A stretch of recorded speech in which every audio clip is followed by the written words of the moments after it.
So as many of you know, India is a very important part of my life. When my sister Maya and I were growing up, our mother would take us from the Bay Area to India pretty much every other year.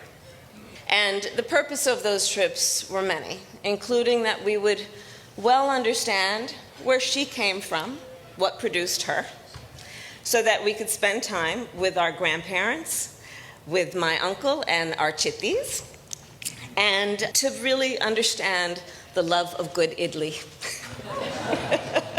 You see, by the time that we were going there as children, my grandfather was retired from his career as a civil servant. And his morning routine, every morning, consisted of taking long walks on the beach with his retired buddies. And they, as retired civil servants, would debate the issues of the day. So I would hold my grandfather's hand on these walks and listen intently to him and his friends. And I will tell you, as a young girl, I don't think I fully appreciated the essence and the import of the debates that they would have. But I did clearly understand and do recall stories about the freedom fighters and the nation's founding heroes, and about the independence of India. I remember them talking about the importance of fighting corruption and fighting for equality, regardless of one's belief or caste.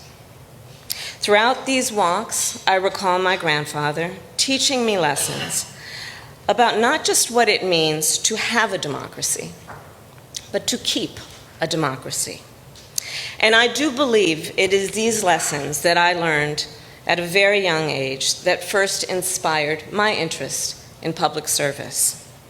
And I look back now, and I do fully realize how much these conversations influenced me and my thinking, and how they have guided me ever since. In fact, it is a large part of who I am today. These lessons I learned from my grandfather, P.V. Gopalan, and from the dedication, determination, and courage of his daughter, my mother, Shamala. And it is that being the reason that I stand before you today as Vice President of the United States.